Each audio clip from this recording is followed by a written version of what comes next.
नमस्कार दोस्तों, आज के इस वीडियो में मैं एक्सप्लेन करने वाला हूँ नेटफ्लिक्स पे रिलीज हुई एक mystery thriller and dark comedy series. इसका फर्स्ट पार्ट 2022 में आया था, जिसे मैं आज इस वीडियो में एक्सप्लेन करूंगा। तो विदाउट डिले चलते हैं वीडियो की तरफ। ये कहानी एक ऐसी दुनिया की है जहाँ इंसान और मॉन्स्टर्स जैसे कि वैम्पायर्स, वेयरवुल्फ, साइरेंस और विचेस साथ रहते हैं, पर ज्यादातर इंसान इनसे दूरी बनाकर ही रखते हैं। इसीलिए इन मॉन्स्टर्स को आउटकास्ट कहा जाता है। कहानी की शुरुआत होती है एक स्कूल से, जहां इस सीरीज की मेन कैरेक्टर वेंसडे पहुंचती है। वह बहुत तेज दिमाग की है, लेकिन बिल्कुल भी इमोशनल नहीं है। उसके अजीब बर्ताव और डार्क नेचर की वजह से लोग उसे साइको समझते हैं। एक दिन उसे अपने छोटे भाई की आवाज लॉकर से आती है। कुछ बदमाश लड़कों ने उसे बंद कर दिया था। जब वेंसडे उसे बाहर निकालती है, तभी उसे एक अजीब सा विजन आता है, जिसमें वह देखती है कि कैसे वह लड़के उसके भाई को लॉकर में बंद कर रहे हैं। अब कुछ समय से उसे ऐसे ही विजन्स आने लगते हैं, जिसमें वह किसी चीज का पास्ट, प्रेजेंट या फ्यूचर देख लेती है। गुस्से में वह स्विमिंग पूल जाती है, जहां वह लड़के मस्ती कर रहे थे। वेंसडे वहां खूंखार पिराना मछलियां पानी में छोड़ देती है। वह मछलियां लड़कों को काट खाती हैं। इस घटना की वजह से वेंसडे को स्कूल से निकाल दिया जाता है। इसके बाद उसके मम्मी पापा उसका एडमिशन नेवरमोर एकेडमी में करवा देते हैं। यह एक ऐसा स्कूल है जहां पर सिर्फ आउटकास्ट बच्चे पढ़ते हैं। वेंसडे को यह आइडिया पसंद नहीं आता। उसी दिन पास के जंगल से एक आदमी टैक्सी से उतरता है और पैदल रास्ते से आगे बढ़ता है, पर थोड़ी ही देर में उस पर किसी अजीब जानवर का हमला होता है और उसकी दर्दनाक मौत हो जाती है। दूसरी ओर वेंसडे अपने मम्मी पापा के साथ नेवरमोर के प्रिंसिपल लॉरिसा वीम से मिलती है। वहां उसकी मुलाकात उसकी रूममेट एनीट से होती है, जो एक खुश मिजाज, एनर्जी से भरी हुई लड़की होती है। एनीड एक वेयरवुल्फ है और वेंसडे से बिल्कुल अलग होती है। वेंसडे को रंगों से चिढ़ होती है, इसलिए जब वो एनीड का रंग बिरंगा कमरा देखती है तो वेंसडे का मूड खराब हो जाता है। प्रिंसिपल वीम्स उसे बताती हैं कि कोर्ट के आदेश से उसे हफ्ते में 2 दिन साइकियाट्रिस्ट डॉक्टर वेलरी किनबॉट के पास थेरेपी के लिए जाना पड़ेगा। एनीड वेंसडे को स्कूल की सैर पर ले जाती है, बताती है कि आउटकास्ट स्टूडेंट 4 ग्रुप में बटे हैं: वैम्पायर, वेयरवुल्व्स, सायरन जो अपनी आवाज से दूसरों को कंट्रोल कर सकते हैं, और गॉर्गोन्स जो किसी को भी पत्थर बना सकते हैं। वैसे तो यहाँ सभी आउटकास्ट हैं, लेकिन यह 4 मेन हैं। थोड़ी देर के बाद वेंसडे के माता पिता उसे अलविदा कहते हैं और उसके साथ एक जासूस छोड़ जाते हैं, एक कटा हुआ हाथ जिसका नाम होता है थिंग। उधर पुलिस को जंगल में उस आदमी की लाश मिलती है, जिसकी बॉडी बुरी हालत में पाई जाती है। इससे पहले 2 मर्डर यहाँ हो चुके हैं और शेरिफ को शक है इन सबके पीछे कोई आउटकास्ट है, लेकिन उनके पास कोई सबूत नहीं है। इधर वेंसडे और एनीड की आपस में बनती नहीं और दोनों में अक्सर झगड़ा होता रहता है। तभी एक टीचर मिस थॉर्नहिल, जो कि स्कूल की अकेली ह्यूमन होती है, वहां आती है और उनके झगड़े को सुलझा देती है। अगले दिन वेंसडे तलवारबाजी क्लास में जाती है, जहां एक पॉपुलर सायरन लड़की बियांका पहले से प्रैक्टिस कर रही थी। वो एक लड़के रोवन को हरा देती है और फिर सबको चैलेंज कर देती है। वेंसडे उसका चैलेंज एक्सेप्ट करती है। दोनों के बीच काफी तगड़ा मुकाबला होता है, लेकिन बियांका यहाँ पर जीत जाती है। हार के बाद जब वेंसडे बाहर निकलती है, तभी एक पत्थर की मूर्ति उसके ऊपर गिरने लगती है, लेकिन एक लड़का जेवियर आकर उसकी जान बचा लेता है। बाद में वेंसडे अपने कमरे में कुछ लिख रही थी, तो उसे लगता है कि जैसे कोई उस पर नजर रखे हुए है। वो थिंग को पकड़ लेती है और कहती है कि अगर वो वफादार नहीं बना तो वो उसकी उंगलियां काट देगी। डर के मारे थिंग मान जाता है और वेंसडे का लॉयल हेल्पर बन जाता है। अब वेंसडे स्कूल से भागने का प्लान बनाती है। थेरेपी के बहाने वह डॉक्टर वेलरी के क्लिनिक जाती है, लेकिन वहां से बाथरूम के रास्ते भाग निकलती है। भागते वक्त वह एक फल बेचने वाले से टकराती है और उसका फ्यूचर विजन दिखता है। वह फल वाला जल्दी मरने वाला है। इसके बाद वेंसडे एक कॉफी शॉप पे जाती है, जहाँ उसकी मुलाकात टाइलर से होती है, जो उसे कॉफी शॉप में काम करता है और शहर के शेरिफ का बेटा है। कॉफी मशीन में गड़बड़ी होती है और इंस्ट्रक्शन इटालियन में होते हैं। वेंसडे उसे पढ़ के मशीन ठीक कर देती है। टाइलर उसका एहसान मानता है। फिर वह उसे बस स्टॉप छोड़ने के लिए तैयार होता है, लेकिन तभी कुछ नॉर्मल इंसानी लड़के आकर वेंसडे की यूनिफॉर्म देखकर उसे तंग करने लगते हैं। शहर के लोग आउटकास्ट से नफरत करते हैं। वेंसडे उन्हें जवाब में जबरदस्त सबक सिखा देती है। तभी वहां पर टाइलर के पिता शेरिफ डोनोवन गैलेबिन और प्रिंसिपल वीम्स पहुंच जाते हैं। शेरिफ को जैसे ही पता चलता है कि वेंसडे का सरनेम एडम्स है, वो गुस्से में कहता है कि तुम्हारे पिता को मर्डर के लिए जेल में जाना चाहिए, लेकिन वो पैसे के दम पर आज आजाद घूम रहे हैं। शेरिफ वेंसडे को चेतावनी देता है कि वो उस पर हमेशा नजर रखेगा। फिर प्रिंसिपल वेंसडे को वापस स्कूल ले जाती है। रास्ते में एक गाड़ी का एक्सीडेंट हुआ था और ड्राइवर मर चुका था। यह वही फल बेचने वाला आदमी था जो कुछ देर पहले वेंसडे से टकराया था। वेंसडे का भागने का प्लान फेल हो चुका था। रात को वेंसडे मूड ठीक करने के लिए वायलिन बजाती है। सब लोग उसके टैलेंट की जमकर तारीफ करते हैं, लेकिन खुद वेंसडे को कोई खास अच्छा महसूस नहीं होता। तभी एनीड आती है। आज फुल मून नाइट होती है और बाकी सारे वेयरवुल्फ चांद को देखकर चिल्ला रहे थे, लेकिन एनीड बिल्कुल नॉर्मल होती है। वेंसडे उसे पूछती है कि आखिर वह वेयरवुल्फ क्यों नहीं बनती। एनीड बताती है वह अभी पूरी तरह वेयरवुल्फ नहीं बनी है। उसे डर है कि अगर वह कभी नहीं बदली तो उसकी बिरादरी उसे निकाल देगी और वह अकेली रह जाएगी। कुछ देर के बाद थिंक टाइलर के घर जाता है और वेंसडे की उससे वीडियो कॉल करवाता है। वेंसडे पूछती है कि क्या अभी भी वह उसे भागने में मदद करेगा। टाइलर कहता है हाँ, लेकिन उसे कोई इनाम नहीं चाहिए। अगले दिन शहर में फेस्टिवल होता है। वेंसडे और एनीड वहां पहुंचते हैं। मौका मिलते ही वेंसडे टाइलर के साथ भागने लगती है, लेकिन जाते वक्त उसकी टक्कर रोवन से हो जाती है। जैसे ही वह टकराती है, वेंसडे को एक विजन आता है जिसमें रोवन की मौत हो जाती है। फिर वेंसडे जंगल में उसके पीछे दौड़ती है और जेवियर भी उसके पीछे जाता है। जंगल में वेंसडे रोवन को रोकती है और कहती है कि उसकी जान को खतरा है, लेकिन रोवन हंसता है और उल्टा वेंसडे पर हमला करता है। वह वेंसडे को एक ड्राइंग दिखाता है जिसमें वेंसडे जैसी लड़की और पीछे नेवरमोर स्कूल जल रहा था। रोवन कहता है कि उसकी माँ भविष्य देख सकती है और यह ड्राइंग उन्होंने 24 साल पहले बनाई थी, जिससे पता चलता है कि वेंसडे नेवरमोर को तबाह करेगी। वह वेंसडे को मारना चाहता है, तभी अचानक एक मॉन्स्टर आता है और रोवन को मार के चला जाता है। अगले दिन पुलिस जंगल में जांच करती है, लेकिन वहां कुछ नहीं मिलता, न खून न लाश। शेरिफ कहता है कि शायद वेंसडे को भ्रम हुआ है, लेकिन वेंसडे को पूरा यकीन है कि उसने जो देखा था वह सच था। फिर वेंसडे अकेले में शेरिफ से मिलने की इच्छा जताती है, लेकिन प्रिंसिपल मना कर देती है। शेरिफ के जोर देने पर वेंसडे को 5 मिनट का टाइम मिलता है। वेंसडे उसे बताती है कि जंगल में कोई मॉन्स्टर है जो रोवन और बाकी लोगों को मार रहा है और कोई उस पर से ध्यान हटाने की कोशिश कर रहा है। वो भी दरवाजा खुलता है और रोवन जिंदा अंदर आता है। वेंसडे और शेरिफ दोनों चौंक जाते हैं। एनीड से पूछने पर वेंसडे को पता चलता है कि रोवन एक अजीब लड़का था और उसके बारे में जेवियर ज्यादा जानता है। रात में वेंसडे रोवन की पेंटिंग देखती है। इसमें एक अजीब सा सिंबल बना होता है। अगली सुबह वो प्रिंसिपल से मिलने जाती है, लेकिन प्रिंसिपल कहती है कि रोवन को स्कूल से निकाल दिया गया है और वो आज ही जा रहा है। वेंसडे को स्कूल के क्लब्स ज्वाइन करने के लिए कहा जाता है। पहले वह सिंगिंग क्लब जाती है, फिर आर्चरी क्लब जिसमें जेवियर भी होता है। वहीं वह रोवन के बारे में पूछती है। जेवियर कहता है कि रोवन पहले से ही अजीब था, लेकिन हाल ही में उसका बिहेवियर और बिगड़ गया था। इसके बाद वेंसडे बी कीपिंग क्लब जाती है, जहाँ एक लड़का होता है यूजीन। तभी थिंग आता है और वेंसडे को बुलाता है। वेंसडे देखती है कि रोवन स्टेशन की ओर जा रहा था। वह थिंग को उसका पीछा करने को बोलती है। स्टेशन पर रोवन टॉयलेट जाता है, लेकिन बाहर कोई और आदमी निकलता है। असल में वह प्रिंसिपल विम्स होती हैं, जिसने रूप बदला था। थिंग यह देखकर हैरान हो जाता है। अगली सुबह में जेवियर वेंसडे को अपनी कला दिखाता है, जिससे वो ड्राइंग को जिंदा कर सकता है। दूसरी तरफ शेरिफ जंगल में छानबीन कर रहा था। टाइलर उससे मॉन्स्टर के बारे में पूछता है, लेकिन शेरिफ उसे कुछ नहीं बताता। फिर टाइलर की थेरेपी को लेकर बहस हो जाती है। वेंसडे हनी क्लब में थिंग को बेचकर खुद जंगल जाती है सुराग को ढूंढने, लेकिन वहां टाइलर उसे खींचकर छिपा देता है क्योंकि उसके पिता वहीं पास में थे। वहां उन्हें रोवन का टूटा हुआ चश्मा मिलता है। वेंसडे को फिर से विजन आता है, जिसमें वह देखती है कि रोवन किसी नीली किताब से पन्ने फाड़ रहा था, वो ड्राइंग जो उसकी माँ ने बनाई थी। जंगल से लौटकर वेंसडे उस किताब की तलाशी शुरू करती है। बॉटनी टीचर उसे बताती है कि वह सिंबल नाइट शेड्स नाम की सीक्रेट सोसाइटी का है, जो अब बंद हो चुकी है। वेंसडे रोवन के कमरे में जाकर, जो कि अब जेवियर का है, वहां जाकर किताब ढूंढती है। जेवियर और बियांका वहां आते हैं। बियांका जेवियर की एक्स गर्लफ्रेंड थी और वेंसडे से वह जलती है। बियांका कहती है कि वो अगले दिन एडगर एलन पोक नाम के मुकाबले में एनीड को हराकर वेंसडे को नीचा दिखाएगी। एनीड रोती है क्योंकि उसकी टीम में एक लड़की बीमार हो गई है। वेंसडे उसकी जगह खुद टीम में शामिल हो जाती है।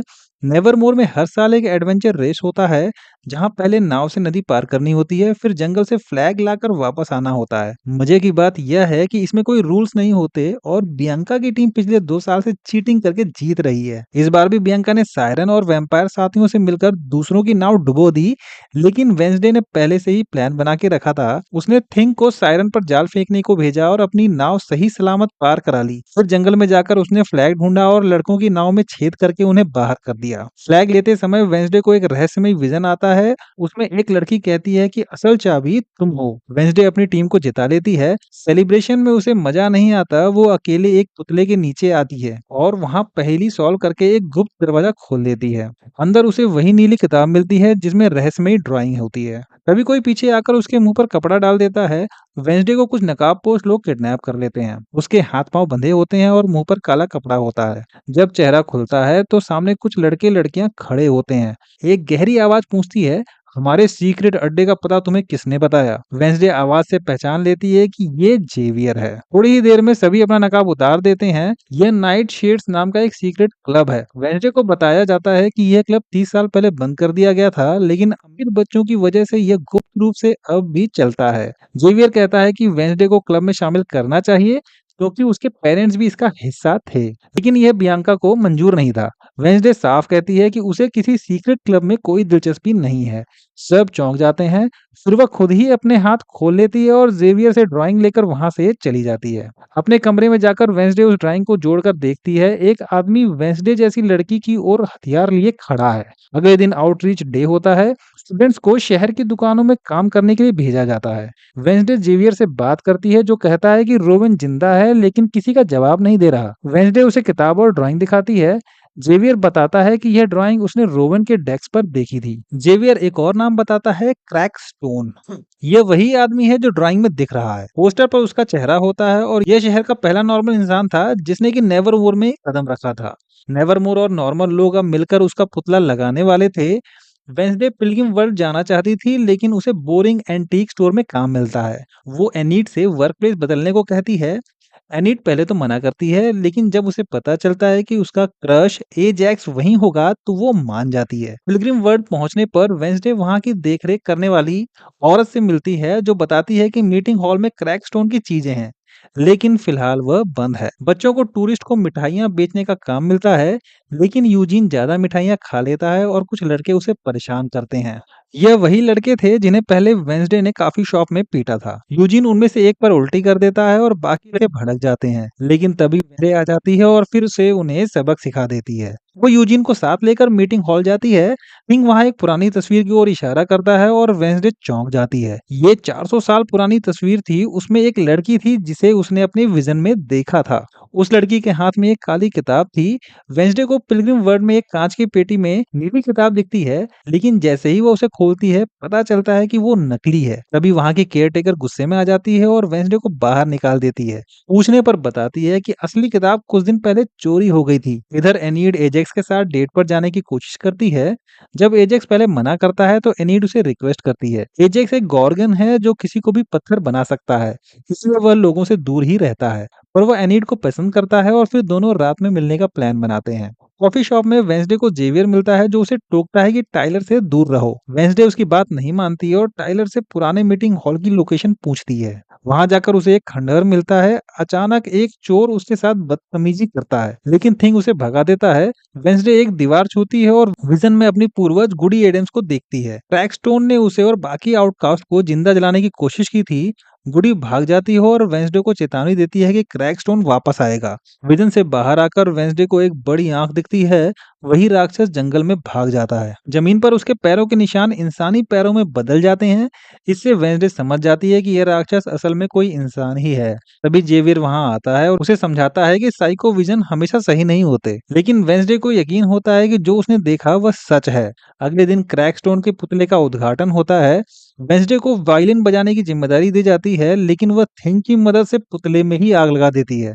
पुतला जलने लगता है, लोग भागने लगते हैं और वेंसडे आराम से वायलिन बजाती रहती है। प्रिंसिपल उसे डांटती है, पर वेंसडे साफ इनकार कर देती है। उधर वही चोर कैमरे में राक्षस की तस्वीरें देख रहा होता है, लेकिन राक्षस उसे मार देता है। एनी डेट पर जाने से पहले एजेक्स से मिलने जाती है, लेकिन एजेक्स गलती से खुद को पत्थर बना देता है। रात कई राजों से भरी हुई थी। प्रिंसिपल एक पुरानी फोटो में वेंसडे की माँ को देखती है और पुलिस को पुराने कैमरे में राक्षस की तस्वीरें मिलती हैं। वेंसडे को फॉरेंसिक लैब में चुपचाप घुसते हुए दिखाया जाता है। किंग सीसीटीवी कैमरे को चिंगम से ढक देता है। फिर वेंसडे एक एक करके उन लोगों की बॉडीज को चेक करती है जिन्हें राक्षस ने मारा था। अभी थिंग उसे किसी के आने की चेतावनी देता है और दोनों जल्दी से छिप जाते हैं। अंदर शेरिफ और एक डॉक्टर आते हैं। डॉक्टर कहता है कि उसने अपनी पूरी जिंदगी में ऐसे जख्म पहले नहीं देखे। वो शेरिफ को बताता है कि डेड बॉडीज की फॉरेंसिक रिपोर्ट अभी तक आई नहीं है और रिपोर्ट मिलते ही वो बता देगा। जैसे ही वो जाने लगता है, उसे फ्रीजर दिखता है। वह झांक कर देखता है तो अंदर वेंसडे दिखती है। उसका चेहरा इतना सफेद होता है कि डॉक्टर उसे लाश समझ के ड्रॉर को बंद कर देता है। उसके जाने के बाद थिंग एक कंकाल के पीछे से बाहर आता है और वेंसडे को फ्रीजर से बाहर निकालता है। वेंसडे हॉस्टल पहुंचती है और यूजिन के साथ बैठकर उन लाशों की तस्वीर देखती है। वो बताती है कि राक्षस हर शिकार के शरीर से कुछ न कुछ काट कर ले जाता है, जैसे कि कोई ट्रॉफी रखता हो। लेकिन ये सब देखकर एनीट बेहोश हो जाती है। अगले सीन में वेंसडे बॉटनी की क्लास में होती है। वह देखती है कि जेवियर दर्द में है। वह बताता है कि वह तलवारबाजी करते वक्त उसे चोट लग गई थी। शनिवार को स्कूल में डांस पार्टी है और सब एक्साइटेड हैं। जेवियर उससे पूछता है कि क्या वह पार्टी में आ रही है, लेकिन वेंसडे साफ मना कर देती है क्योंकि उसे पार्टी में इंटरेस्ट नहीं है। तभी उसकी नजर जेवियर के गर्दन पर लगे चोट पर पड़ जाती है, जो उसे काफी अजीब लगती है। वो घाव तलवार से तो नहीं लगे हैं। वेंसडे को शक होता है कि जेवियर कुछ छुपा रहा है। क्लास के बाद वो उसका पीछा करती है और उसे जंगल में एक केबिन से बाहर आते हुए देखती है। जेवियर के जाते ही वेंसडे केबिन के अंदर जाती है, जहाँ उसे कई डरावनी पेंटिंग्स मिलती हैं जो राक्षस से जुड़ी होती हैं। कुछ पेंटिंग्स वो चुपचाप अपने पास रख लेती है, लेकिन तभी जेवियर वापस आ जाता है। वो पूछता है कि वेंसडे यहाँ क्या कर रही है। वेंसडे झूठ बोलती है कि वह उसे ढूंढने के लिए यहाँ आई थी। जेवियर कहता है कि ये उसका आर्ट रूम है जो उसने प्रिंसिपल वीम्स की परमिशन से बनाया है। वेंसडे अंदर देखने की इच्छा जताती है, लेकिन जेवियर कहता है कि अंदर सब कुछ बिखरा पड़ा है।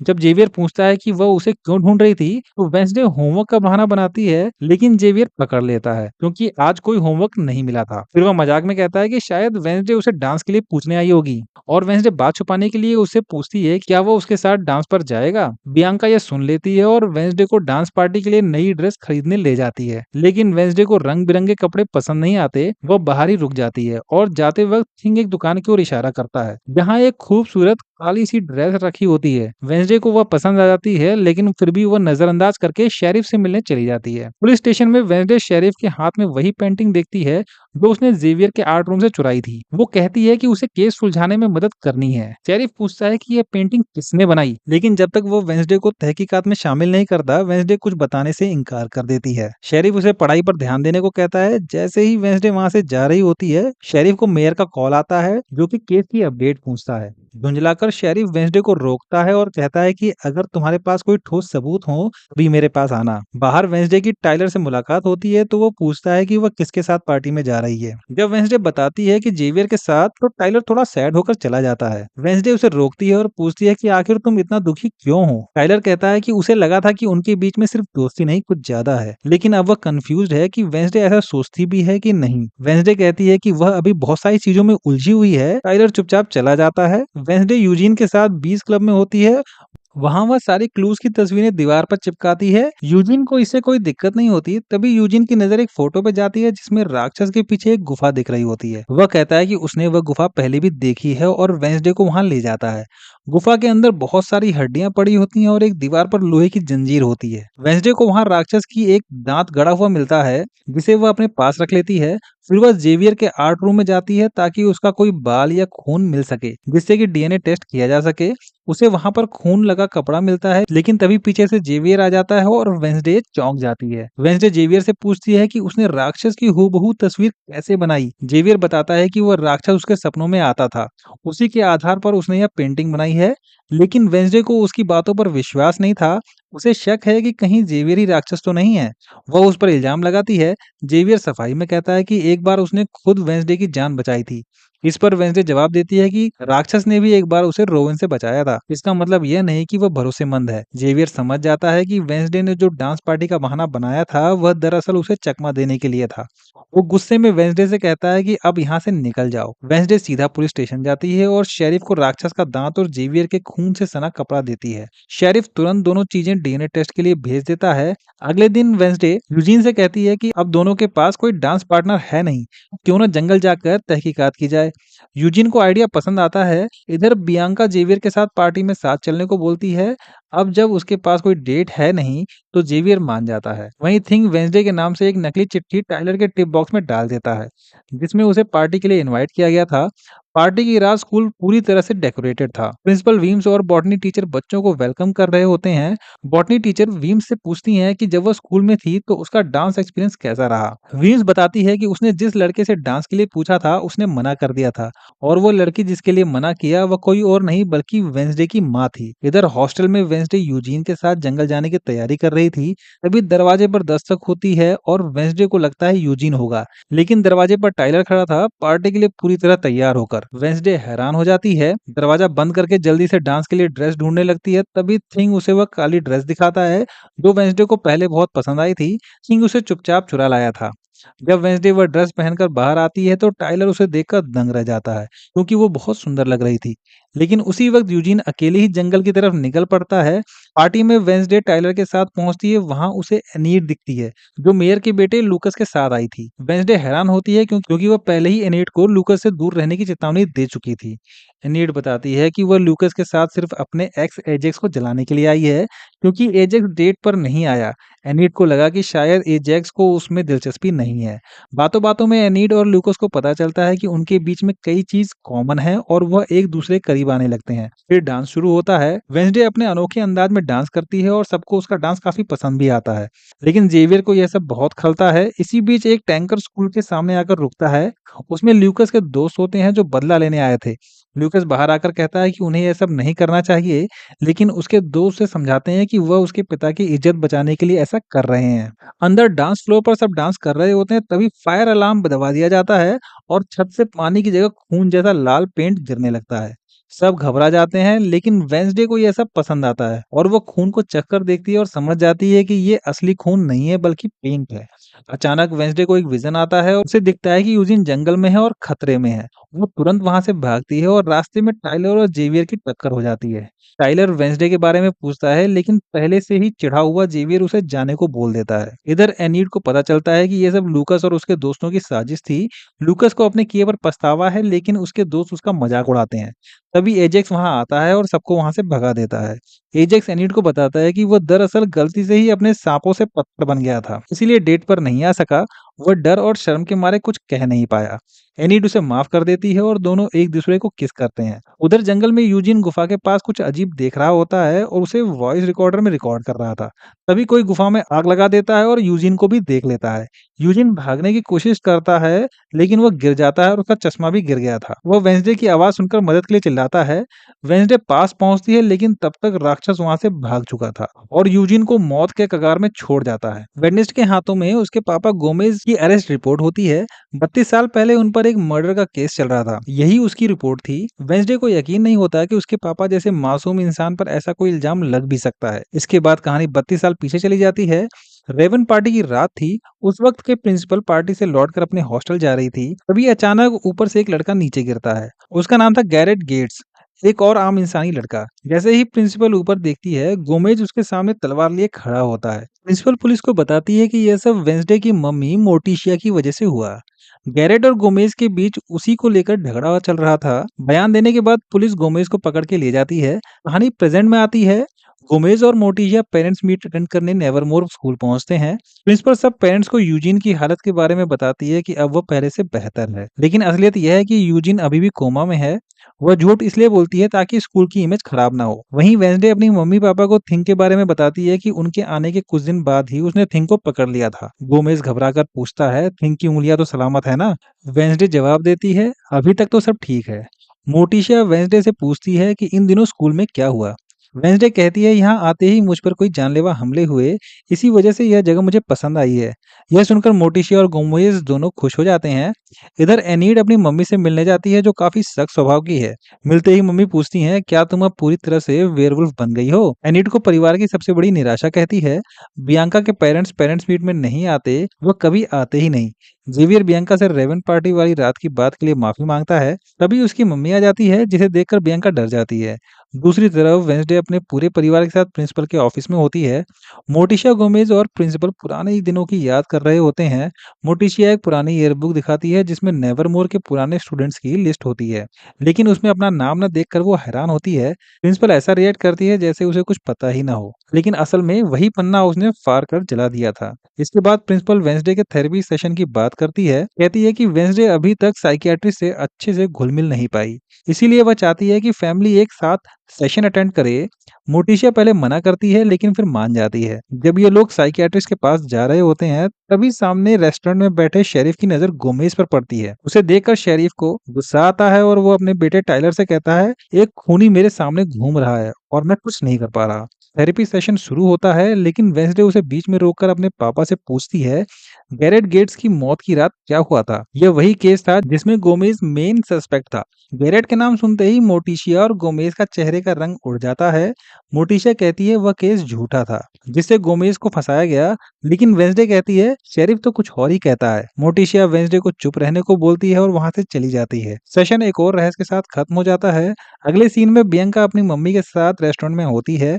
मम्मी एक मॉर्निंग स्टार नाम का फाउंडेशन चलाती है जो दिखावे में लोगों को सही रास्ता दिखाने का काम करती है, लेकिन असल में वह अमीर लोगों को अपने वश में करके उनसे पैसा लूटती है। बियंका इसी वजह से नेवरमोर आई थी। उसकी मम्मी अब चाहती है कि वह उसके साथ वापस चले, लेकिन बियंका मना कर देती है। उसकी माँ गुस्से में कहती है अगर तुम नहीं आई तो मैं सबको बता दूंगी कि तुमने नेवरमोर में एडमिशन लेने के लिए अपनी सायरन शक्ति का इस्तेमाल किया था। तुम्हारे पास सिर्फ एक हफ्ता है। आखिर में वेंसडे हॉस्पिटल जाती है जहां यूजीन एडमिट होता है। वहां दो औरतें उससे कहती हैं कि यूजीन तुम्हें अपनी सबसे अच्छी दोस्त मानता था। यह सुनकर वेंसडे इमोशनल होकर वहां से चली जाती है। दूसरी तरफ शेरिफ को खबर मिलती है कि फॉरेंसिक लैब के डॉक्टर ने खुद को खत्म कर लिया। उसकी मददगार हवलदार बताती है कि लैब का सीसीटीवी कैमरा काम नहीं कर रहा। किसी ने कैमरे पर काले रंग का बबलगम लगा दिया था। हालांकि वहां पुलिस को डॉक्टर का नोट मिलता है। नोट में लिखा था कि सालों पहले उसने ऐसे केस में झूठी रिपोर्ट दी थी। अब उसे इसका पछतावा है, इसीलिए वह खुद को खत्म कर रहा है। वह केस गैरेट गेट्स की मौत का था, वही केस जिसमें गोमेज को क्लीन चिट मिल गई थी। यह पढ़कर शेरिफ खुशी से झूम उठता है। सालों से वह सिर्फ इसी सबूत की तलाश में था, ताकि गोमेज को जेल भेज सके। इधर वेंसडे एक पुतले को देखकर सोच में डूब जाती है। तभी मोटिशिया को कब्रिस्तान की ओर जाते हुए देखती है। मोटिशिया एक कब्र पर गुलाब का फूल रखती है और चली जाती है। वेंसडे वह देखती है कि वह कब्र गैरेट गेट्स की थी। उसका शक गहराने लगता है। नेवरमोर स्कूल में एक फैमिली डिनर के दौरान वेंसडे मोटिशिया से इस बारे में पूछती है, लेकिन वह बात को टालती है। तभी शेरिफ स्कूल में घुसता है और सबके सामने गोमेज को गैरेट के मर्डर केस में अरेस्ट कर लेता है। वेंसडे बस देखती रह जाती है और कुछ नहीं कर पाती। फिर वेंसडे अपने पापा गोमेज से जेल में मिलने जाती है। बहुत मनाने के बाद गोमेज सच्चाई बताता है। सालों पहले गैरेट गेट्स एक नॉर्मल इंसान था जो मोटिशिया से एक तरफा प्यार करता था। जब मोटिशिया ने उसे मना किया तो वह परेशान करने लगा। गोमेज ने पुलिस में शिकायत भी की, लेकिन गैरेट के पिता का शहर में काफी दबदबा था, इसलिए पुलिस ने कुछ नहीं किया। रेवन पार्टी वाली रात गैरेट तलवार लेकर गोमेज पर हमला करने आया। वह पागलों की तरह गुस्से में था, इतना तक कि उसके मुंह से झाग निकल रहा था। मोटिशिया उसे रोकने के लिए तलवार उठाई, लेकिन झगड़े में गलती से तलवार गैरेट के सीने में घुस गई। वह प्रिंसिपल के सामने आकर गिरा। गोमेज ने तलवार हाथ में ली और मोटिशिया से वहां भागने को कहा। गोमेज ने उसे बचाने के लिए सब इल्जाम अपने ऊपर ले लिया। यह सुनकर वेंसडे को शक होता है कि गैरेट को शायद किसी ने नाइट शेड क्लब का जहर दिया था, जिससे उसका गुस्सा बेकाबू हुआ। फिर वेंसडे सीधा शेरिफ से मिलती है और कहती है कि उसके पिता निर्दोष हैं, लेकिन शेरिफ सबूत दिखाता है, गोमेज के साइन वाला कन्फेशन और खून में सनी तलवार। वेंसडे कहती है कि यह सब उसे केस से दूर रखने की साजिश है। तभी शेरिफ उसे बताता है कि डीएनए टेस्ट भी हो चुका है और वो नेगेटिव आया, यानी कि वह राक्षस से मेल नहीं खाता। यह सुनकर वेंसडे को और भी झटका लगता है। शेरिफ गुस्से में कहता है कि गोमेज सिर्फ गैरेट का नहीं, उसके पूरे परिवार की मौत का जिम्मेदार है। गैरेट की मौत के बाद उसकी मां ने खुद को खत्म कर लिया, पिता शराब में डूबकर मर गया और छोटी बहन अनाथालय में डूबकर मर गई। उधर एनीट पार्क में बैठी होती है कि उसकी माँ उसे एक लिफाफा देती है, समर कैंप के टिकट्स। लेकिन यह कोई आम कैंप नहीं था, वहां भेड़िए बनने की ट्रेनिंग दी जाती है, वो भी दर्दनाक तरीके से। एनीट की माँ कहती है कि अगर वह फैमिली का हिस्सा बनना चाहती है तो उसे भेड़िया बनना होगा। एनीट नाराज होकर वहां से चली जाती है। दूसरी तरफ वेंसडे का छोटा भाई पर्सले तालाब किनारे उदास बैठा होता है। वेंसडे उसके पास बैठती है और बताती है कि पापा ने उसके लिए उसकी पसंदीदा चीज भेजी है, एक ग्रेनेड। दोनों ग्रेनेड से मछली पकड़ते हैं और पगले पूछता है पापा कैसे हैं। वेंसडे कहती है वह निर्दोष हैं और मैं उन्हें कुछ नहीं होने दूंगी। फिर वेंसडे मोटिशिया से मिलती है और नाइट शेड क्लब्स के बारे में पूछती है। मोटिशिया कहती है कि उस वक्त में क्लब आउटकास्ट लोगों को आम लोगों के भेदभाव से बचाता था। क्लब की शुरुआत गुडी एडम्स ने की थी, वही जिसने जोसेफ क्रैंकस्टोन को हराया था। फिर मोटिशिया गैरेट की मौत की पूरी कहानी बताती है। गैरेट नाइट शेड्स का जहर लेकर आया था, इसीलिए उसका दिमागी संतुलन बिगड़ा हुआ था। वह गुस्से में पागल था और खुद ही तलवार पर चढ़ गया। मोटिशिया ने बस उसे रोकने की कोशिश की थी, लेकिन हादसा हो गया। गोमेज ने उसे बचाने के लिए सारा दोष खुद पे ले लिया। वेंसडे बड़े ध्यान से हर बात को सुन रही थी। गैरेट के मुंह से झाग और उसके पागलों जैसा गुस्सा देखकर वेंसडे को शक होता है कि उसे किसी ने नाइट शेड्स का जहर दिया था। यह पक्का करने का एक ही तरीका था, गैरेट की कब्र को खोदना। वेंसडे और मोटिशिया रात के अंधेरे में चुपचाप कब्रिस्तान पहुंचते हैं और कब्र खोदना शुरू कर देते हैं। तब एक हवलदार उन्हें रंगों हाथों पकड़ लेती है और दोनों को सीधा जेल में बंद कर देती है, फिर गोमेज की बगल वाली सेल में। जेल में गोमेज और मोटिशिया पुराने दिनों की याद करते हैं, लेकिन वेंसडे उन्हें बीच में रोकती है। वो कहती है कि उसे वह सबूत मिल गया है जिसकी उन्हें सालों से तलाश थी। असल में कब्र से निकलते वक्त वेंसडे गैरेट की एक उंगली तोड़कर साथ ले आई थी। नाइटशेड जहर की वजह से उसकी चमड़ी अभी भी सलामत थी और उंगली का रंग नीला पड़ चुका था, मतलब गैरेट तो पहले से ही मरने वाला था। यह सबूत गोमेज को बेगुनाह साबित करने के लिए काफी था। जैसे ही वेंसडे उंगली लेकर बाहर आती है, उसे एक और विजन दिखता है। उसमें गैरेट के पिता उसे जहर की शीशी देते हैं और कहते हैं कि इस जहर की मदद से नेवरमोर के सभी आउटकास्ट को खत्म कर देना। गैरेट उसी नियत से रेवन पार्टी वाली रात नेवरमोर में घुसा था, लेकिन लड़ाई के दौरान शीशी उसके जेब में ही टूट जाती है और जहर उसी वक्त उसके शरीर में चला जाता है। होश में आने के बाद वेंसडे यह सारी बात मोटिशिया और गोमेज को बताती है। फिर वह तीनों गैरेट की उंगली लेकर मेयर वॉकर के ऑफिस पहुंचते हैं। वॉकर जो पहले शेरिफ हुआ करता था, गैरेट के केस की शुरुआती जांच उसी ने की थी। वेंसडे उसे पूछती है, क्या आपको पता था कि गैरेट तलवार से नहीं जहर से मरा था? वॉकर जवाब देता है, हाँ मुझे पता था, लेकिन मैंने शहर की शांति बनाए रखने के लिए सच छुपा लिया। अगर केस खुलता तो आउटकास्ट और नॉर्मल्स के बीच दंगे भड़क सकते थे। मोटिशिया वॉकर का झूठ पकड़ लेती है और कहती है कि गैरेट कई बार कह चुका था कि वॉकर उसके पापा की जेब में है और केस के अगले ही साल वॉकर मेयर बन गया था। अब सब कुछ साफ हो जाता है। गैरेट के पिता ने वॉकर की मदद की थी और बदले में वॉकर ने केस दबाया। वेंसडे मांग करती है कि उसके पापा गोमेज पर लगे सारे इल्जाम हटाए जाएं और शेरिफ सबके सामने माफी मांगे। वॉकर मान जाता है। जेल से रिहाई के बाद सभी पेरेंट्स बच्चों से विदा लेते हैं। एनीड अपनी माँ से कह देती है कि वह उसके नापाक इरादों में और साथ नहीं देगी। मोटिशिया वेंसडे से कहती है चाहे कुछ भी हो जाए, वह हमेशा उसके साथ रहेगी। जाते जाते मोटिशिया वेंसडे को एक ईयरबुक देती है। उसे देखते देखते वेंसडे का ध्यान एक फोटो पर जाता है और वह दौड़ती हुई प्रिंसिपल वीम्स के केबिन में पहुंचती है। कहती है कि मैंने जंगल में रोवन को मरते हुए देखा और फिर बाद में जो रोवन आया था वह आप थी। प्रिंसिपल हैरान तो होती है, लेकिन फिर सब कुछ मान लेती है। दरअसल वीम्स एक शेप शिफ्टर है, वह किसी भी इंसान का रूप ले सकती है। ईयरबुक की एक पुरानी फोटो में वह स्कूल के एनुअल फंक्शन में एक मशहूर एक्ट्रेस का रूप धरकर परफॉर्म कर रही थी। वहीं से वेंसडे को शक हुआ। प्रिंसिपल बताती है कि उसने यह सब रोवन के भले के लिए किया। रोवन की टेलीकाइनेटिक शक्तियां उसे पागल बना रही थीं। उसने फेस्टी पर 2 बार हमला भी किया था। उसकी मौत से एक तरह से सबकी जान बच गई और वीम्स ने उसके परिवार की सहमति से उसका रूप धारण किया ताकि स्कूल की इज्जत बनी रहे। कभी बाहर शोर मचता है और वो दोनों दौड़कर बाहर आते हैं। जमीन पर आग जल रही थी और आग की लपटों में कुछ लिखा हुआ था, फायर विल रेन, यानी आग की बरसात होगी। वेंसडे अपने कमरे में फर्श पर बैठी थी। चारों तरफ मोमबत्तियां थीं और वह कुछ मंत्र पढ़ रही थी। असल में वह अपनी पूर्वज गुडी एडम्स की आत्मा को बुलाने की कोशिश कर रही थी। तभी दरवाजा खुलता है और सारी मोमबत्तियां बुझ जाती हैं। डर लगता है कि शायद आत्मा आ गई, बट नहीं, यह तो बस थिंग था। अचानक दरवाजे से एक कागज अंदर आता है जिसमें लिखा होता है, अगर सवालों के जवाब चाहिए तो रात 12 बजे क्रैकस्टोन के तहखाने में आओ। रात 12 बजते ही वेंसडे और थिंग तहखाने पहुंचते हैं। डर के मारे थिंग अंदर नहीं जाता तो वेंसडे अकेले ही अंदर चली जाती है। अंदर बस क्रैकस्टोन की कब्र थी, लेकिन तभी अचानक उसके क्लासमेट्स बाहर निकलते हैं। सबने मिलकर उसके लिए सरप्राइज बर्थडे पार्टी रखी थी। एनीड हाथ में केक लेकर आती है और जेवियर भी पुरानी बातें भूल कर विश करने आया था। वेंसडे को समझ आता है कि यह सब थिंग ने प्लान किया था, लेकिन तभी उसकी नजर दीवार पर लैटिन में लिखे एक मैसेज पर पड़ती है, fire will rain when I rise, यानी जब मैं लौटूंगा तब आग की बारिश होगी। वेंसडे को यह मैसेज उसी जैसे पिछले एपिसोड वाले जले हुए लॉन पर मिले मैसेज से जुड़ा हुआ लगता है। वह जैसे ही उन अक्षरों को छूती है, उसे एक और विजन आता है। वह खुद को जमीन पर गिरा पाती है और सामने गुडी एडम्स खड़ी होती है।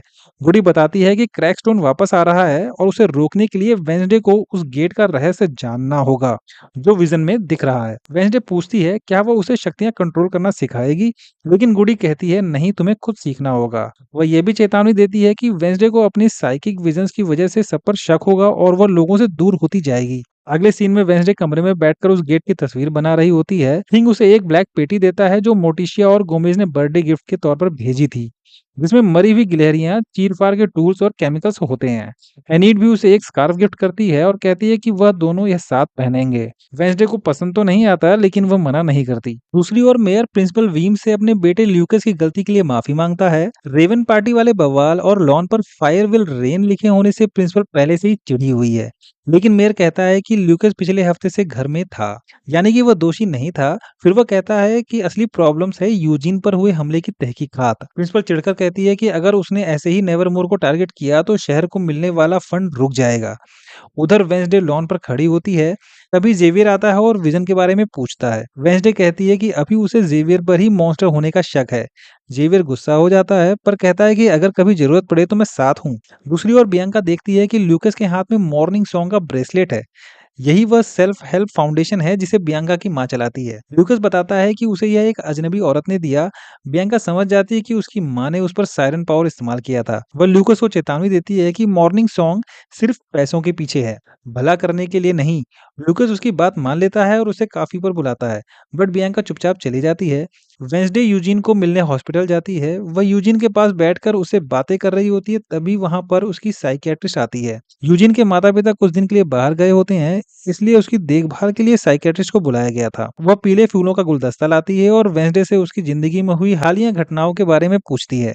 वेंसडे उसे बताती है कि उसने हाल ही में एक कब्र खोदी और अपने पिता को जेल से बाहर निकालने में मदद की। इसके बाद वेंसडे एक कैफे में किताब पढ़ रही होती है, तभी टायलर आता है और उसके लिए हैप्पी बर्थडे वाला कॉफी लाता है। वह बोलता है कि पिछले दिन रात को उसने गुफा में वेंसडे के लिए एक पसंदीदा केक रखा था। वेंसडे उसे गेट की तस्वीर दिखाती है, पूछती है क्या उसने यह जगह पहले देखी है। टाइलर साफ कह देता है कि उसने यह कभी नहीं देखा। जवाब सुनकर वेंसडे दोबारा किताब पढ़ने लगती है। टाइलर उसे पूछता है क्या उसने कुछ गलत किया, लेकिन वेंसडे चुप रहती है। तभी शेरिफ आता है और वेंसडे उसे बताती है कि वही शब्द जो लॉन में आग से लिखे थे उसे क्रैकस्टोन की गुफा में भी मिले हैं, लेकिन शेरिफ उसकी बातों को टाल देता है। इसके बाद वेंसडे जेवियर के आर्ट रूम में जाती है और उसे भी वह गेट वाली तस्वीर दिखाती है। जेवियर कहता है कि उसे कुछ सपने आए थे और उसने गेट की पेंटिंग बनाई। वो बताता है कि यह गेट्स फैमिली का पुराना बंगला है जिसके सामने से वो रोज जॉगिंग करते हुए गुजरता है। थोड़ी देर के बाद थिंग एक पेंटिंग से कपड़ा हटाता है जिसमें वेंसडे की वायलिन बजाती तस्वीर बनी होती है। जेवियर कहता है कि उसने डांस वाली रात के बाद उसे भुलाने की बहुत कोशिश की लेकिन नहीं कर पाया, इसीलिए बस उसकी तस्वीर बना डाली। वेंसडे बिना कुछ कहे वहां से चली जाती है। उधर कैफे में बियांका लूकस का इंतजार कर रही होती है। लूकस देर से आता है और कहता है कि उसे उम्मीद नहीं थी कि बियांका आएगी। वो बताता है कि उसने मॉर्निंग सॉन्ग का ब्रेसलेट उतार दिया। दोनों अपनी जिंदगी की परेशानियों के बारे में बात करते हैं। लूकस कहता है कि रेवन पार्टी वाले दिन उसे अपने किए पर शर्म आई और तभी से उसने खुद को बदलने की ठानी। बियांका उसके जज्बे की तारीफ करती है। इस बीच वेंसडे गेट्स फैमिली के पुराने बंगले में पहुंचती है। वहां देखती है कि गेट का ताला टूटा हुआ है। अंदर जाने ही वाली होती है कि बाहर मेयर निकलता है। वेंसडे छुप जाती है और मेयर शेरिफ को फोन करके कहता है कि शायद उसे असली मुजरिम का पता चल गया है। वेंसडे मेयर की कार में छुपकर कॉफी शॉप तक जाती है जहां शेरिफ उसका इंतजार कर रहा था। तभी एक नीली कार मेयर को टक्कर मार के भाग जाती है। मेयर को हॉस्पिटल ले जाया जाता है। शेरिफ वेंसडे से पूछता है कि वह मेयर की कार में क्या कर रही थी। वेंसडे सब कुछ सच सच बता देती है। नेवरमोर में लॉकडाउन लग जाता है और प्रिंसिपल वीम्स वेंसडे पर गुस्सा करती है। अब वेंसडे हॉस्टल से बाहर नहीं जा सकती। बॉटनी टीचर वेंसडे को समझाने आती है लेकिन वेंसडे उन्हें भी टाल देती है। अगली सुबह वेंसडे टाइलर को कॉल करती है और कहती है कि वह डिनर पर जाने को तैयार है। वह उसे रात में नेवरमोर गेट पर मिलने के लिए बोलती है, लेकिन शेरिफ टाइलर से कहता है कि वेंसडे उसके लिए सही नहीं है। ये बात सुनकर दोनों में बहस हो जाती है। रात को वेंसडे एनीड को ट्रिक करके उसे स्कूल से बाहर निकलने में मदद करने को बोलती है। एनीड मान जाती है और दोनों स्कूल से बाहर निकलने की तरकीब निकालने लगते हैं। वो टाइलर की कार में बैठते हैं और टाइलर चौंक जाता है जब एनीड को वेंसडे के साथ देखता है। तीनों गेट्स के बंगले में पहुंचते हैं। अंदर जाकर उन्हें कार मिलती है जिससे मेयर को मारा गया था। एनीड डर जाती है और शेरिफ को बुलाने की बात करती है, लेकिन वेंसडे कहती है कि अगर प्रिंसिपल को लॉकडाउन के दौरान उसके बाहर होने का पता चला तो वह उसे स्कूल से निकाल देगी। घर में उन्हें एक सीक्रेट कमरा मिलता है जिसमें क्रैकस्टोन की तस्वीर और मोमबत्तियों के साथ खून से लिखा होता है, blood will rain when I rise. मोमबत्तियां हाल ही में बुझी थी, मतलब कोई अभी अभी वहां से निकला था। वेंसडे, एनीड और टाइलर पूरे बंगले की तलाशी लेते हैं। एक कमरे में ताजे फूल और एक बॉक्स में गुड़िया मिलती है। बॉक्स पर लिखा होता है एलजी। वेंसडे समझ जाती है ये लॉरेल गेट्स है जो गैरेट गेट्स की बहन थी और जिसे मरा हुआ माना गया था। तभी नीचे से कुछ टूटने की आवाज आती है। वेंसडे और एनीड को टाइलर की आवाज सुनाई देती है जो चिल्लाकर कहता है भागो राक्षस आ गया। दोनों भागते हैं और छिप जाते हैं, लेकिन तभी राक्षस वहां पहुंच जाता है और इतनी जोर से दरवाजा पीटता है कि लिफ्ट की रस्सियां टूट जाती हैं जिससे कि दोनों सीधे बेसमेंट में गिर जाती हैं। नीचे बेसमेंट किसी पुराने लैब जैसा लगता है। वेंसडे को वहां कांच के बर्तनों में इंसानी अंग दिखते हैं और वो समझ जाती है कि यह उन्हीं लोगों का अंग है जिन्हें राक्षस ने मारा है। तभी राक्षस फिर से वहां आ जाता है और एनीड उसे एक खिड़की के रास्ते बाहर निकालने का इशारा करती है। दोनों बाहर भागते हैं लेकिन वेंसडे वापस अंदर दौड़ जाती है क्योंकि वह टाइलर को बचाना चाहती थी। अंदर टाइलर घायल हालत में मिलता है। कुछ ही देर में जेवियर भी वहां आ जाता है, जिसे देखकर वेंसडे चौंक जाती है। अगले सीन में सब कोई टाइलर के घर पे होते हैं और वेंसडे उसकी पट्टी कर रही होती है। तभी शेरिफ आ जाता है और बेटे को देखकर गुस्से में वेंसडे पर चिल्लाता है, लेकिन टाइलर बीच में बोलकर मामले को शांत करता है। वेंसडे शेरिफ से कहती है कि गेट्स के बंगले में चलो, लेकिन वहां पहुंचने पर सब कुछ साफ हो चुका था।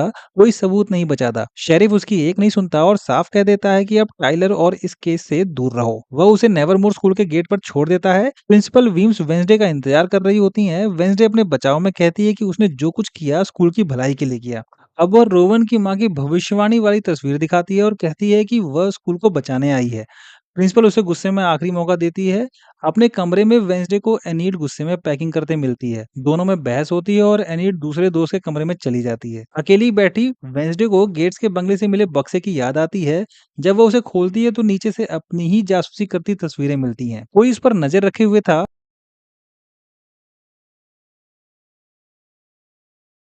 हॉस्पिटल में किसी ने मेयर की ऑक्सीजन पाइप निकाल दी और अब जो सच बता सकता था वो हमेशा के लिए खामोश हो गया। शहर में जोर की बारिश हो रही थी और इसी बीच मेयर का फ्यूनरल हो रहा था। सारे लोग इकट्ठे थे लेकिन वेंसडे के दिमाग में अभी भी उस राक्षस यानी हाइड का ख्याल चल रहा था। तभी उसकी नजर एक अजनबी आदमी पर पड़ती है जो पेड़ के पीछे छिपकर उसे देख रहा था। जैसे ही वेंसडे की नजर उस पर पड़ती है वो भागने लगता है। वेंसडे उसका पीछा करती है लेकिन वह उसकी नजरों से ओझल हो जाता है। वह सोच ही रही होती, अचानक वही आदमी एक पेड़ से छलांग लगाकर उस पर हमला कर देता है। वेंसडे भी तलवार निकाल लेती है लेकिन वह आदमी उसका वार रोककर उसे करंट का झटका देता है। इसके बावजूद वेंसडे मुस्कुरा देती है क्योंकि वह आदमी कोई और नहीं बल्कि उसके अंकल फेस्टर थे। वह क्रिमिनल जरूर है पर वेंसडे के काफी करीब है। दरअसल वह नेवरमोर में इसलिए आया था क्योंकि गोमेज ने उसे यहाँ हो रही अजीब घटनाओं के बारे में बताया था। फेस्टर छिपने की जगह मांगता है तो वेंसडे उसे यूजिन की मधुमक्खी वाली झोपड़ी में छिपने की सलाह दे देती है। बातचीत में वेंसडे उसे जेवियर की बनाई एक तस्वीर दिखाती है। पूछती है यह किस चीज की है। फेस्टर बताता है कि यह हाइड नाम का राक्षस है। वेंसडे कहती है कि इतनी बड़ी लाइब्रेरी में हाइड पर कोई जानकारी है ही नहीं। तब फेस्टर उसे बताता है कई साल पहले जब वह नाइट शेड क्लब्स में छिपा था तो वहां उसे फाउंडर फॉकनर की डायरी मिली थी जिसमें हर आउटकास्ट की जानकारी थी। वेंसडे तय करती है कि आज रात वो उस डायरी की तलाश करेगी। उसी रात जब वो नाइट शेड क्लब्स पहुंचती है तो वहां जेवियर भी मौजूद होता है। दोनों के बीच बहस होती है। जेवियर कहता है कि वह उसका दोस्त है, हमेशा साथ खड़ा है, लेकिन वेंसडे को उस पर शक है। आखिरकार जेवियर नाराज होकर चला जाता है। जेवियर के जाने के बाद फेस्टर आता है और तिजोरी दिखाता है जो एक तस्वीर के पीछे छिपी होती है। किंग तिजोरी खोलता है और वेंसडे डायरी ले लेती है। कमरे में लौटकर वह डायरी पढ़ती है जिसमें लिखा होता है हाइड एक इंसान ही होता है लेकिन उसे रासायनिक प्रक्रिया या हिप्नोसिस से जगाया जाता है और एक बार जागने के बाद वो अपने मालिक का पूरी तरह से गुलाम बन जाता है। इससे वेंसडे को यकीन होता है कि इन हत्याओं के पीछे दो लोग हैं, एक हाइड और दूसरा उसका मालिक। तभी बॉटनी टीचर कमरे में आती है। वेस्टर पहले ही छिप चुका होता है। वो वेंसडे और एनीड के बीच में सुलह कराने आई थी, लेकिन वेंसडे अपने अंदाज में कहती है कि वह अकेले रहना पसंद करती है, पर अंदर से उसे एनीड की कमी महसूस हो रही थी। अगली सुबह वेंसडे देखती है कि जेवियर अपने कमरे के सामने फोन पर किसी से मिलने की बात कर रहा था। वह उसे रोककर पूछती है लेकिन जेवियर गुस्से में कुछ नहीं कहता और चला जाता है। वेंसडे ने उसकी साइकिल पर ट्रैकर लगाया होता है तो वह और फेस्टर स्कूटर लेकर उसका पीछा करते हैं। जेवियर साइकेट्रिस्ट से मिलता है और दोनों कहीं चले जाते हैं। अब वेंसडे को शक होता है कि जेवियर ही हाइड है और उसका मालिक शायद वह साइकियाट्रिस्ट है। वह इस बात को कंफर्म करने के लिए प्रिंसिपल के पास जाती है। वहां वही साइकियाट्रिस्ट भी मौजूद होती है। बातों बातों में वेंसडे उसे पूछती है क्या उसे हिप्नोसिस आती है। जब वह हाँ कहती है तो वेंसडे का शक यकीन में बदल जाता है। बाद में कॉफी शॉप में वेंसडे और फेस्टर बातचीत कर रहे होते हैं तभी टाइलर आता है और वेंसडे उसे अपने अंकल से मिलवाती है। टाइलर डायरी देखता है और वेंसडे उसे बताती है कि शहर में जो राक्षस है उसे हाइड बोलते हैं। टाइलर कहता है कि जिस दिन किसी ने उस पर हमला किया था वह भी ऐसा ही था। तभी शेरिफ आता है और वेंसडे को टाइलर से दूर रहने की चेतावनी देता है। वह टाइलर को एक वांटेड पोस्टर देता है जिसमें फेस्टर की फोटो होती है, लेकिन टाइलर पहचान कर भी झूठ बोलता है ताकि फेस्टर पकड़ा ना जाए। इसके लिए वेंसडे उसका शुक्रिया अदा करती है। इसके बाद टाइलर वेंसडे को डेट पर चलने के लिए बोलता है तो वेंसडे मना कर देती है, लेकिन टाइलर उसे याद दिलाता है कि वह उसकी वजह से मुसीबत में फंसा था। अब उसका कर्ज चुकाने का वक्त आ गया है। वेंसडे मजबूरी में मान जाती है। रात को वह क्रैक स्टोन की गुफा में मिलते हैं और टाइलर ने पूरी गुफा को वेंसडे की पसंद के हिसाब से सजाया होता है। गुलाब के फूल, हॉरर मूवी और सब कुछ। वेंसडे को यह सब देखकर अच्छा लगता है, भले ही वह माने या ना माने। दोनों साथ बैठकर मूवी देखते हैं। जंगल में पुलिस को अंकल फेस्टर की बाइक मिलती है। शेरिफ बाकी टीम को बोलते हैं पूरे एरिया को अच्छे से छान मारा जाए। उधर टाइलर के साथ वेंसडे गुफा में बैठकर मूवी देख रही थी। माहौल थोड़ा रोमांटिक हो जाता है। टाइलर दिल की बात कहता है कि उसे वेंसडे पसंद है, लेकिन वेंसडे खुद को उस काबिल नहीं मानती। कहती है कि उसके जैसे लोग तो दोस्ती के लायक भी नहीं होते।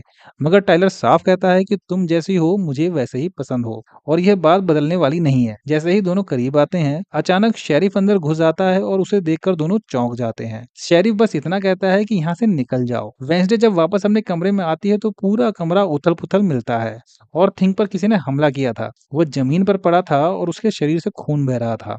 वेंसडे डर जाती है। वह थिंक को लेकर भागती है सीधे अंकल फेस्टर के पास। फेस्टर बिजली से उसे झटका देता है और थोड़ी देर बाद थिंक की उंगलियां हिलती हैं। वह जिंदा था।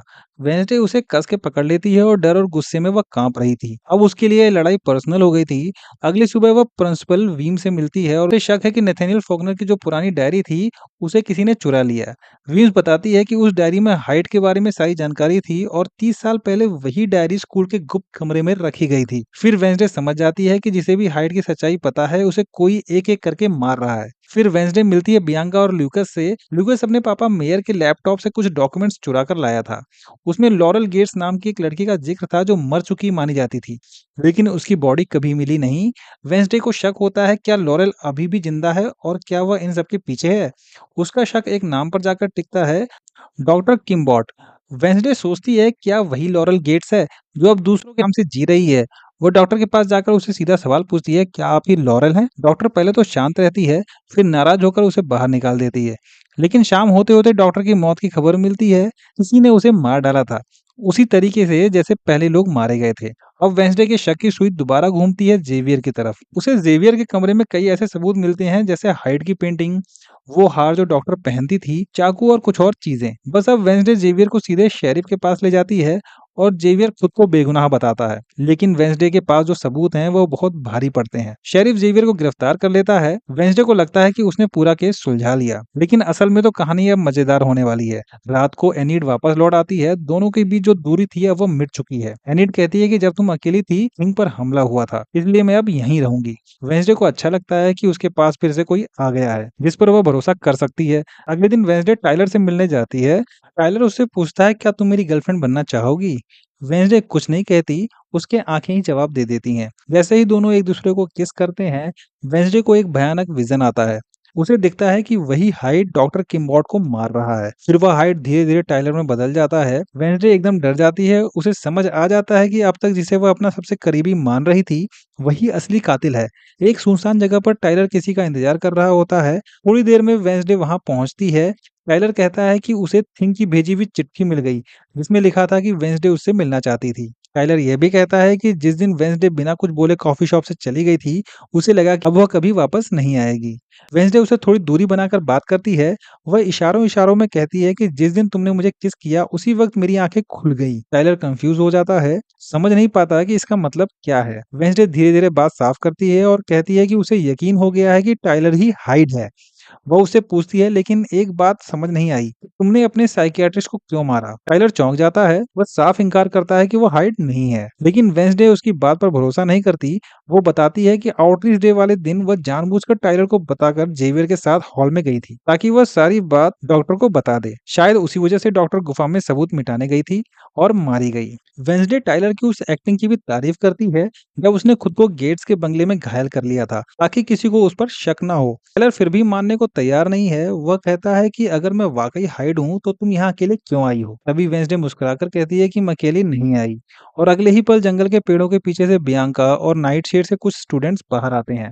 टाइलर उन्हें देखकर भागने की कोशिश करता है, लेकिन बियांका अपने साइलेंट पावर से उसे काबू में कर लेती है। अगले सीन में सब जेवियर के आर्ट रूम में होते हैं और टाइलर को लोहे की जंजीरों से बांध दिया गया था, क्योंकि हाइड पर लोहे का असर होता है।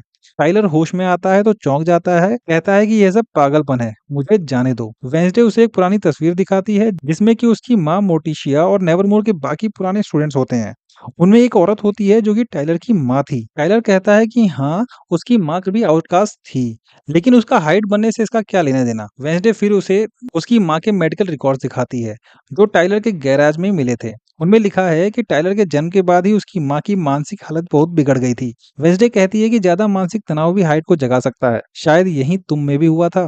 टाइलर कहता है कि वह बस बाइपोलर थी, हाइड नहीं। वेडनेसडे अब टाइलर को जोर डालकर हाइड में बदलने की कोशिश करती है। वो टॉर्चर के लिए एक शॉक डिवाइस निकालती है और बाकी स्टूडेंट्स ये देखकर डर जाते हैं। उन्हें लगा ही नहीं था कि बात इतनी आगे बढ़ जाएगी। बियंका कहती है कि प्रिंसिपल से बात करो, टॉर्चर करने की क्या जरूरत है, लेकिन वेंसडे नहीं मानती। अब वो टाइलर को बिजली का झटका देती है, लेकिन टाइलर फिर भी कुछ नहीं मानता। वो हथौड़ा निकालती है और जैसे ही वार करने वाली थी, तभी शेरिफ वहां पर आ जाता है और वेंसडे को अरेस्ट कर लेता है। थोड़ी देर बाद बिना चार्ज लगाए उसे छोड़ दिया जाता है। बाहर निकलते वक्त टाइलर उसे मिलने आता है और वह पास आकर कहता है, हार जाने का एहसास कैसा होता है। टाइलर अपने असली रूप में बोल रहा था। मुस्कुराते हुए वह कहता है, जब पहली बार हाइड में बदला था तो उसे कुछ याद नहीं रहता था, लेकिन अब उसे सब याद रहता है। उसे लोगों को तड़पना देखकर काफी अच्छा लगता है और वह उसके कान में कहता है, अभी तो बहुत कुछ बाकी है। वेंसडे की आंखें चौड़ी हो जाती हैं।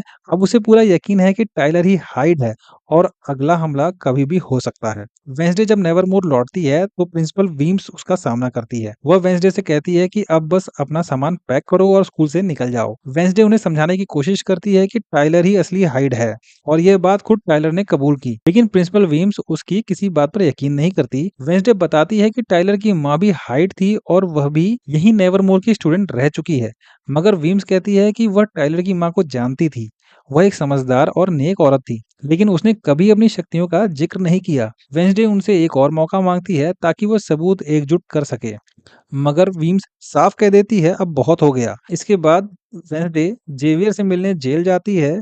वह जेल में जंजीरों में बंधा होता है। वेंसडे कहती है कि थिंग ने गार्ड्स और कैमरों को हैंडल कर रखा है, हमारे पास ज्यादा टाइम नहीं है। जेवियर चौंक जाता है और उसे समझ नहीं आता कि वेंसडे अब उससे क्या चाहती है। वेंसडे बताती है कि असली हाइट टाइलर है, उसने जानबूझकर जेवियर को फंसाया। वह कहती है कि जिस दिन टाइलर को उसने किस किया था, उसी वक्त उसे विजन आया था जिसमें सारा सच सामने आ गया। यह सुनकर जेवियर को गुस्सा आ जाता है। वेंसडे फिर रोवन की भविष्यवाणी वाली पेंटिंग दिखाती है, समझाने की कोशिश करती है, लेकिन जेवियर उसकी कोई बात नहीं सुनता। वह कहता है कि अगर तुम सच में उस पेंटिंग को टालना चाहती थी तो यहाँ से चली जाओ, क्योंकि अगर तुम यहाँ नहीं रहोगी तो वह भविष्यवाणी कभी पूरी नहीं होगी। वेंसडे को उसकी बात तर्क में सही लगती है। अगले दिन वो अपना सामान पैक कर लेती है, लेकिन शहर छोड़ने का मन नहीं बना पाती। एनीड उसे कहती है कि अगर कोई यहाँ कुछ गड़बड़ करने आएगा तो उसे वेयरवुल्व्स, वैम्पायर और नाइट शेड से निपटना होगा। नाइट शेड के कुछ स्टूडेंट उसे मिलते हैं। बियंका माफी मांगती है कि उसकी वजह से वेंसडे को स्कूल से निकाला गया। वेंसडे कहती है, अब वक्त नहीं बचा, कुछ बड़ा होने वाला है। इतने में बॉटनी टीचर आ जाती है और वेंसडे को एक पौधा गिफ्ट करती है। जहरीला होते हुए भी इसे नई शुरुआत की निशानी मानती है। वह कहती है कि मुझे तुमसे बहुत उम्मीदें हैं। तभी प्रिंसिपल वीम्स आती हैं और कहती हैं कि इस बार मैं खुद तुम्हें स्टेशन तक छोड़ने जाऊंगी। वेंसडे आखिरी बार यूजिन से मिलने जाती है और वो उसे माफी मांगती है कि उसे जंगल में अकेले नहीं भेजना चाहिए था। यूजिन कहता है कि उसे ठीक से याद नहीं कि उस रात गुफा में आग किसने लगाई थी, लेकिन उसे एक बात याद है, आग लगाने वाली औरत ने लाल रंग के जूते पहने थे। वेंसडे सुनते ही सोच में पड़ जाती है, क्योंकि लाल जूते तो बॉटनी टीचर पहनती है। वेंसडे फौरन बॉटनी टीचर की लैब में जाती है और वह उसे लॉरल कहकर पुकारती है और सारे इल्जाम उस पर डालती है जो पहले ही उसने साइकियाट्रिस्ट पर लगाए थे। बॉटनी टीचर मासूम बनने की कोशिश करती है, लेकिन वेंसडे कहती है कि अब बहुत हो गया, टाइलर ने सब कुछ बता दिया है। टाइलर भी पीछे आकर उसकी बात में हाँ मिलाता है। वेंसडे कहती है कि तुमने पौधे में किसी केमिकल से टाइलर के अंदर का हाइट जगा दिया। शायद अपने बाप की पुरानी किताबों से तुम्हें आउटकास्ट की पूरी जानकारी मिल गई होगी। लॉरेल अब झूठ नहीं बोलती, उसका चेहरा बदल गया था और असली रूप में सामने आ जाती है। वो टाइलर की तरफ देखकर कहती है, वेंसडे की बोलती बंद कर दो, लेकिन टाइलर तभी प्रिंसिपल व्यूज में बदल जाता है। प्रिंसिपल व्यूम सब समझ जाती है, लेकिन कुछ कर नहीं पाती। लॉरेल यानी बॉटनी टीचर एक जहरीली इंजेक्शन निकालकर प्रिंसिपल को मार देती है। अब वो जहर नाइट शेड्स का था और कुछ ही सेकंड में प्रिंसिपल वीम्स की मौत हो जाती है। वेंसडे का ध्यान प्रिंसिपल पर चला जाता है और इसी मौके का फायदा उठाकर लॉरेल उसे भी बेहोश कर देती है। किंग यह सब कुछ देख रहा होता है और चुपचाप वहां से खिसक जाता है। दूसरी तरफ एनीड अपने बॉयफ्रेंड एजैक्स के साथ होती है। अभी उसे यूजिन का कॉल आता है। यूजिन बताता है कि वेंसडे को खतरा है और वह बॉटनी टीचर के पास गई है। थोड़ी ही देर में थिंग वहां पहुंचकर पूरी बात बताता है। एनीड को अब सब समझ आ जाता है। टाइलर और लॉरेल वेंसडे को क्रैकस्टोन की गुफा में ले गए हैं। अब एनीड और एजैक्स निकल पड़ते हैं वेंसडे को बचाने। उधर घायल यूजिन भी खुद को बेड से खींचकर उठाता है। उसकी माँ उसे रोकने की कोशिश करती है, मगर वो कहता है कि वेंसडे मेरी अकेली दोस्त है और मैं उसे अकेला नहीं मरने दूंगा। वेंसडे को क्रैकस्टोन की गुफा में लॉरेल और टाइलर ने जंजीरों में बांध दिया था। उसे समझ नहीं आ रहा था कि प्रिंसिपल वीम्स की तरह उसे भी क्यों नहीं मारा गया। थोड़ी ही देर में उसे सारा खेल समझ आ गया था। अब वह देखती है कि टाइलर ने जिन जिन लोगों को मारा था उनके शरीर के अलग अलग हिस्से लॉरेल ने क्रैकस्टोन की कब्र के चारों तरफ सजा के रखे थे। वेंसडे को अब पूरा यकीन हो जाता है कि लॉरेल क्रैकस्टोन को दोबारा जिंदा करने की कोशिश कर रही है। वेंसडे कहती है, मरे हुए लोग वापस नहीं आते। लॉरेल मुस्कुराकर जवाब देती है, अगर उन्हें सही किताब मिल जाए तो आ सकते हैं। और वो वेंसडे को गुडी एडम्स वाली पुरानी किताब दिखाती है जो उसने स्कूल के हॉल से चुराई थी। लॉरेल आगे बताती है कि गुडी एडम्स ने क्रैकस्टोन की कब्र पर एक खून का ताला लगाया था जिसे सिर्फ गुडी के वंशज ही खोल सकते हैं, यानी वेंसडे। इसीलिए उसे अब तक जिंदा रखा गया। दूसरी तरफ शेरिफ जेवियर को कहीं लेकर जा रहा था। तभी उसे हवलदार का कॉल आता है। वह बताता है कि यूजिन की मां ने कॉल किया और उन्हें शक है कि नेवरमोर में कुछ बड़ा होने वाला है। पर दिक्कत यह है कि किसी ने पुलिस स्टेशन की सारी गाड़ियों के टायर पंचर कर दिए हैं। यह सुनकर शेरिफ फौरन खुद नेवरमोर की तरफ निकल पड़ता है। गुफा में लॉरेल वेंसडे के हाथ पे कट लगाकर क्रैकस्टोन की कब्र पर रख देती है। कब्र का पत्थर जलने लगता है, धुआं उठता है और लॉरेल किताब से मंत्र पढ़ना शुरू करती है। वेंसडे जैसे ही कमजोर पड़ती है, गुडी एडम्स की आत्मा वहां आ जाती है। वह कहती है कि उसके पास जो ताबीज है उससे वो वेंसडे के शरीर में जाकर उसके सारे घाव भर सकती है, लेकिन उसके बाद वह फिर कभी उसकी मदद नहीं कर पाएगी। गुडी उसकी जान बचा लेती है, फिर हमेशा के लिए चली जाती है। लॉरेल का मंत्र काम करता है, क्रैकस्टोन की आंख खुलती है और वो जिंदा हो जाता है। वेंसडे हिम्मत जुटाकर उसका सामना करती है, लेकिन क्रैकस्टोन बहुत शक्तिशाली है। वो उसकी तलवार से सीधा वेंसडे के पेट में वार करता है और वहां से निकल पड़ता है, नेवरमोर को खत्म करने। फिर एनीड और एजेक्स बाकी नाइट शेड्स के साथ मिलते हैं। अब वह सब तय करते हैं कि पहले सभी स्टूडेंट्स को जंगल में सुरक्षित पहुंचाया जाए। बियांका अपने सायरन पावर से सबको कंट्रोल करती है। एजेक्स एनीड से कहता है, वेंसडे खतरे में है, हमें कुछ करना होगा। एनीड अकेले क्रैकस्टोन को रोकने निकल जाती है। जंगल में शेरिफ टाइलर को ट्रैक कर रहा होता है, तभी एनीड को कुछ होता है और वह अपने वेयरवुल्फ फॉर्म में कन्वर्ट हो जाती है। टाइलर भी हाइड बन जाता है और दोनों में खतरनाक लड़ाई शुरू हो जाती है। टाइलर एनीड पर हमला करने वाला होता है, तभी शेरिफ उसे गोली मारता है। एनीड मौका पाकर उसे पूरी तरह घायल कर देती है। तभी टाइलर फिर इंसानी रूप में वापस आता है। क्रैकस्टोन अब नेवरमोर पहुंच चुका था। रास्ते भर लॉरेल की बकबक से परेशान होकर वह उसे एक झटके में दूर फेंक देता है। जेवियर भी मौके पर पहुंचता है और उस पर तीर चलाता है, लेकिन क्रैकस्टोन जादुई ताकत से तीर रोक देता है। उल्टा जेवियर को निशाना बनाता है। वेंसडे वहां पहुंचती है और जख्मी जेवियर को पीछे हटने को कहती है और जमीन पर टूटी तलवार उठाकर क्रैकस्टोन का सामना करती है। भयंकर लड़ाई होती है। क्रैकस्टोन अपनी जादुई शक्ति से उसकी तलवार तोड़ देता है और उसे बुरी तरह घायल कर देता है। तभी पीछे से बियांका अचानक वहां आती है और उसकी पीठ पर तलवार घोंप देती है। क्रैकस्टोन बौखला जाता है और बियांका को दूर फेंक देता है। बस यही मौका वेंसडे पकड़ लेती है और टूटी तलवार का एक हिस्सा उठाकर सीधा क्रैकस्टोन के दिल में घुसेड़ देती है। क्रैकस्टोन की चीख निकलती है, उसका शरीर आग पकड़ लेता है और फिर एक धमाके के साथ राख में बदल जाता है। क्रैकस्टोन का अंत हो चुका था, लेकिन खतरा अभी बाकी था। लॉरेल बंदूक लेकर वहां पहुंचती है। वो कहती है कि मैं सबको नहीं मार सकती, पर तुम्हें जरूर मारूंगी। तभी पीछे से यूजीन अपनी मधुमक्खियों की सेना लेकर आता है। हजारों मधुमक्खियां लॉरेल पर टूट पड़ती हैं। वेंसडे पास जाकर उसके चेहरे पर जोर से लात मारती है और उस पर हमेशा के लिए पर्दा गिर चुका था। अब स्टूडेंट जंगल में सुरक्षित मिलते हैं। एजेक्स एनीड को देखकर दौड़ पड़ता है। एनीड खून में लथपथ सिर्फ वेंसडे के बारे में पूछती है। तभी वेंसडे आती है और एनीड दौड़कर उसे गले लगा लेती है। जो वेंसडे कभी किसी को गले नहीं लगाती, आज वो खुद भी उसे कस के पकड़ लेती है। अगले दिन सब कुछ नॉर्मल हो गया था। वेंसडे जेवियर से मिलती है और सारे आरोप उस पर से हट चुके थे। जेवियर वेंसडे को एक स्मार्टफोन गिफ्ट करता है, कहता है कि अब तुम भी टेक्स्ट कर सकती हो। वेंसडे मुस्कुरा देती है। वह कार में बैठकर घर वापस जा रही होती है। तभी उसे एक अनजान नंबर से मैसेज आता है और कोई उसका जेवियर और टाइलर को पीछा करते हुए फोटो भेजे गए थे और नीचे लिखा हुआ था, मैं तुम्हें देख रहा हूँ। वेंसडे हैरान होती है। पुलिस की गाड़ी टायलर को कैद करके कहीं ले जा रही होती है। तभी अचानक वो खुद को हाइड में बदल लेता है और इसी के साथ वेंसडे सीजन 1 यहीं पर खत्म हो जाता है। तो दोस्तों, आपको ये वीडियो कैसा लगा प्लीज कमेंट करके जरूर बताएं। वीडियो पसंद आया हो तो वीडियो को लाइक कर दें और चैनल को सब्सक्राइब कर दें। और फिर मिलते हैं नेक्स्ट वीडियो में। तब तक के लिए take care and goodbye friends.